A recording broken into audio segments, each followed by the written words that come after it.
Hello again, Struck Quub. Today I'm bringing you a video about the recently announced on Blizzconline Diablo 2 Resurrected, the Diablo 2 Remaster. I really couldn't find time to do it the last couple of days because I've been busy making the Diablo 4 videos and my postponed by a day due to the Diablo 4 videos Torchlight 3 build video, but now I can finally do this. I'm gonna try and keep it as short as I can, but there's a lot of information, so at certain times you might be seeing some repeated footage. I will be trying to condense the information as much as I can, and let's quickly talk about who is doing the remaster. Vicarious Visions, I hope I'm not mispronouncing this, the studio behind the Tony Hawk's Pro Skater 1 and 2 remasters, the Crash Bandicoot remaster, the Sane Trilogy remasters, has been officially merged into Blizzard Entertainment some time ago.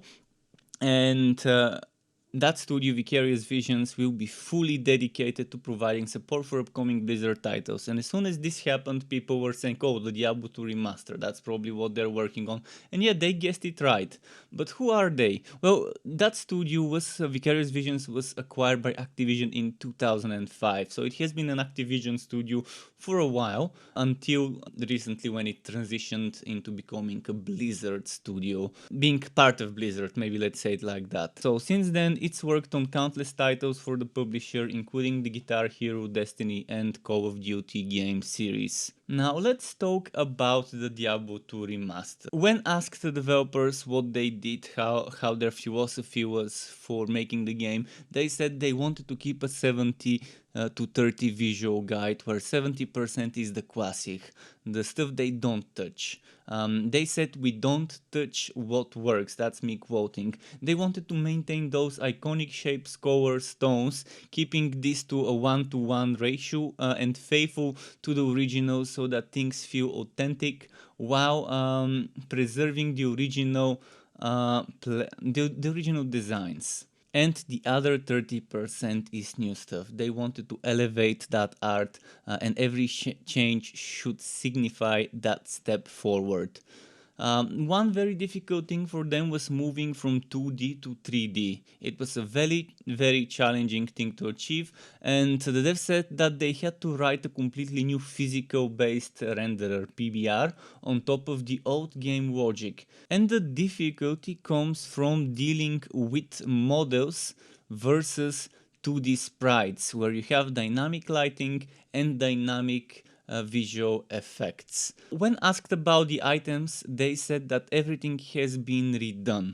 They remodeled everything because everything has to drop in the game.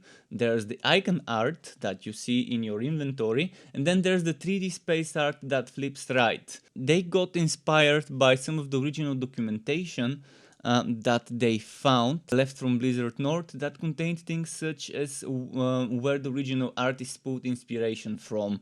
A lot of that being historical landmarks, locations, real world referencing in general. And this made things feel more believable, and it gives it a realistic context.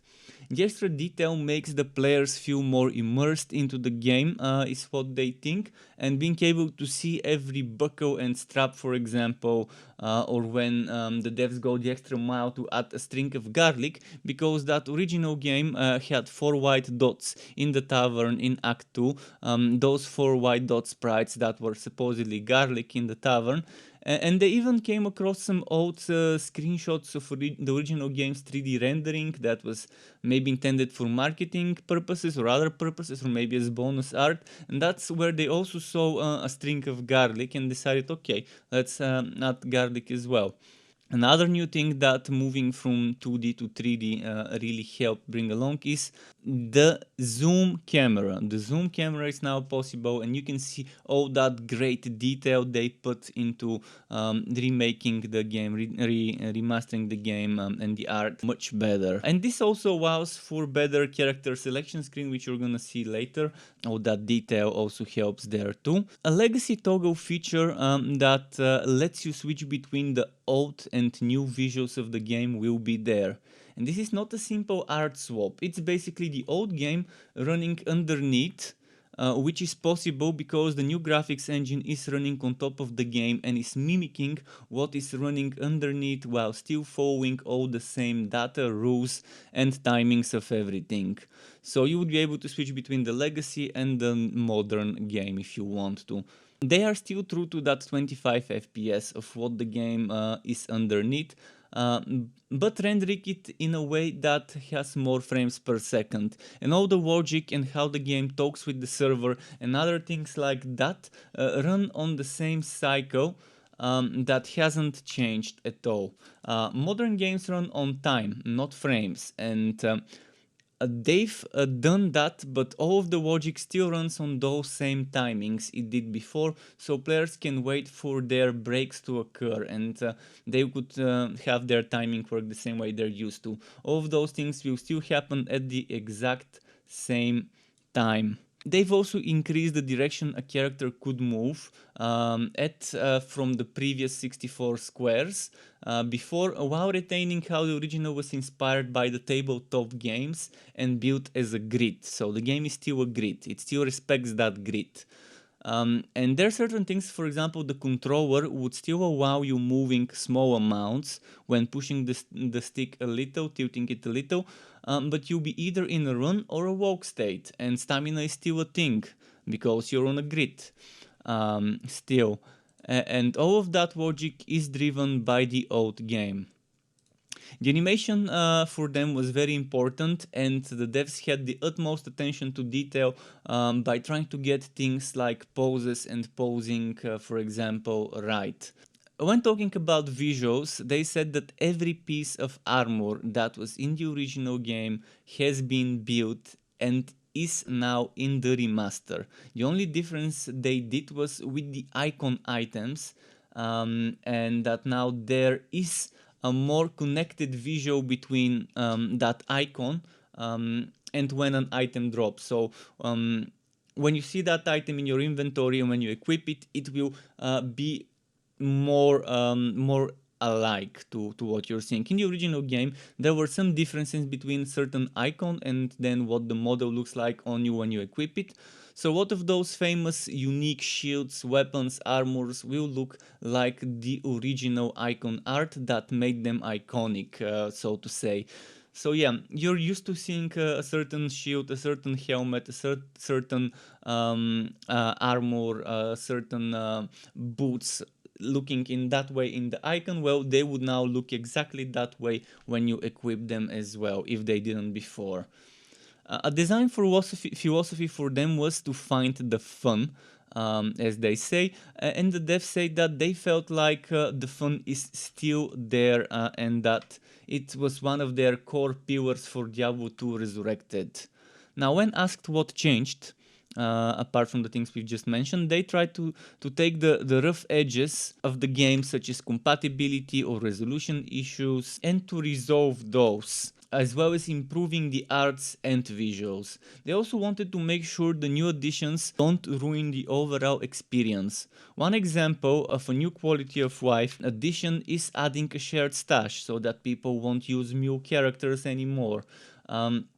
And also you can't have a water character mixing the stash with a non-water character. And also the offline heroes have separate shared stash compared to the online ones, which is pretty common, it has to be that way.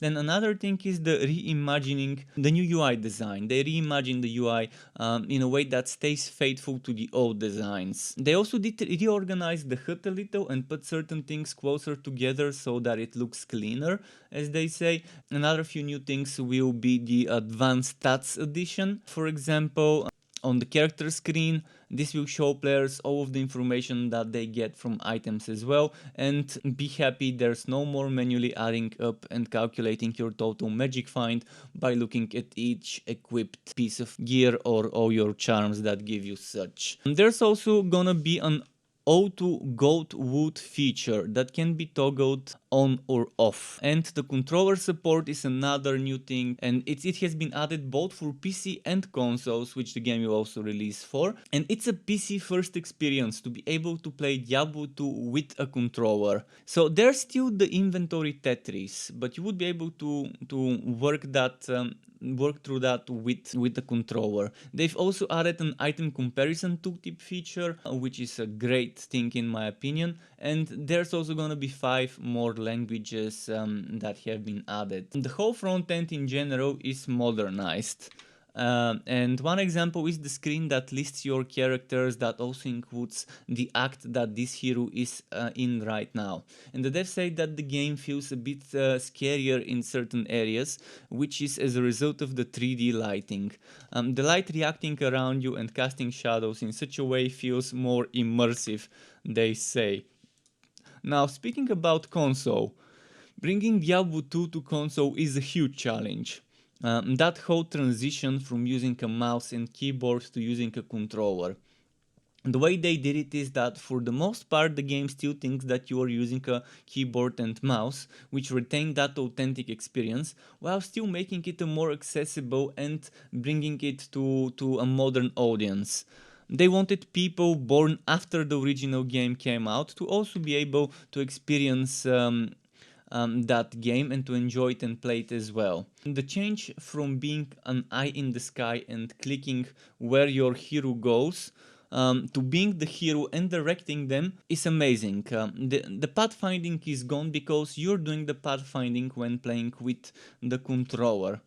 And this creates a bunch of interesting things. For example, the sorceress's teleport that teleports wherever you click with mouse and keyboard will work with a fixed distance when playing on a controller. So you just decide the direction and then it teleports in that direction with X meters away from where you were.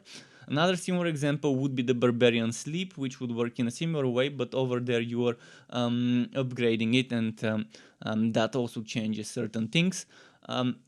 They also have added user-friendly features when using the controller to allow you to move things around quicker. Now, regarding World of Destruction, yes, people were probably wondering if World of Destruction will be there, and yes, it will be there, included and remastered as well. They have also added, for some of the more purist players out there, they've added a classic mode.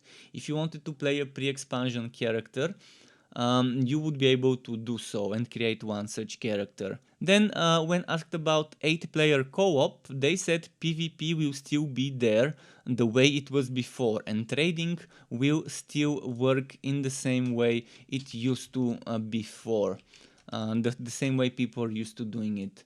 But there were some UI improvements in regards to co-op in areas such as the lobby and how you browse server games. So things like filtering by difficulty, if you only want to play on that one difficulty and just look for games that have that difficulty only, which is pretty reasonable and understandable and needed. Then there's also, for example, a reduction to the water season from the current 6 months to a more reasonable duration, to have more engagement and drive more incentives.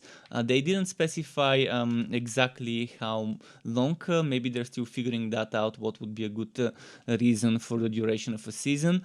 But we know that there will be a change and it won't be 6 months anymore. Then the leaderboard will not have any additional rewards and still function as before, but there will be quality of life changes for filtering what it shows you, as well as showing as the previous season. So if you want to just see this class, or maybe if you want to just see this season and then this class in that season, that you would be able to see as a history, as an archive.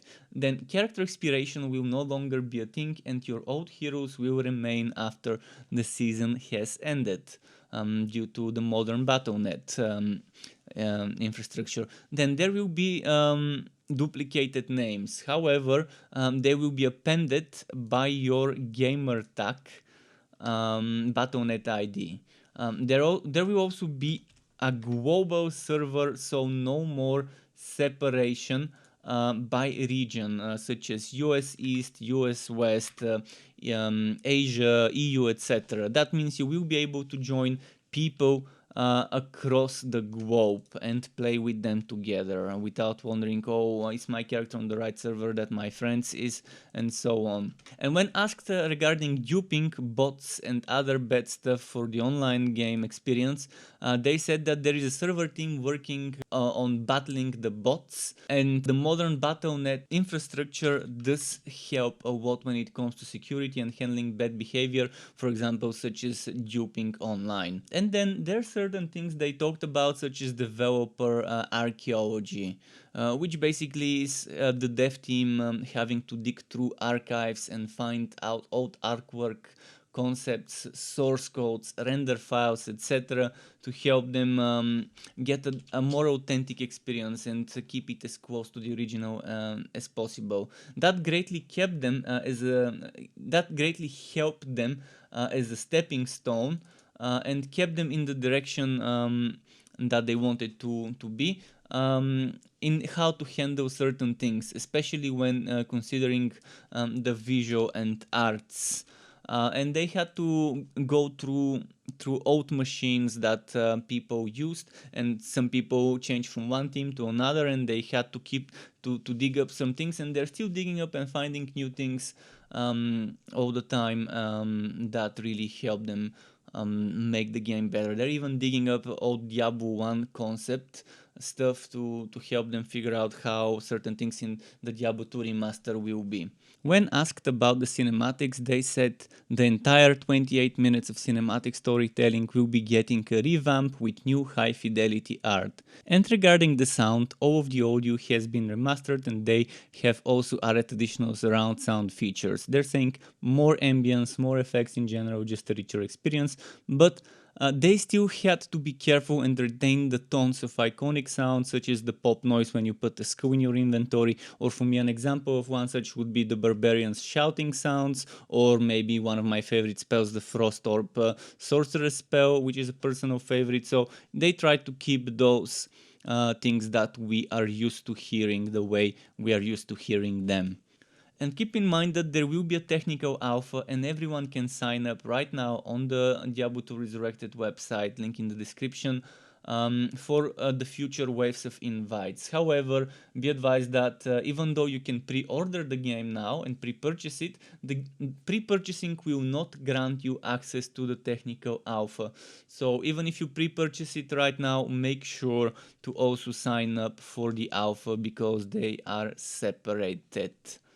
To get notified when I upload more content for this game or other games like this one, which would be wooters of all varieties, isometric, third-person ARPGs, wooter shooters, and all sorts of wooters like that, you could subscribe to my channel and hit that bell button to not miss out on my content updates. And optionally, you can even join as a member of the Struck Club on YouTube as a channel member to get access to exclusive perks such as special emotes custom made by me, special badges custom made by me that represents how many months you have been a member for, as well as opt-in of editing tutorials that I can give for Photoshop, Adobe Premiere, as well as shoutouts and things like that. And I would like to use this part of the video to thank all my YouTube members and Twitch subscribers. Thank you for supporting the channel and keeping me going.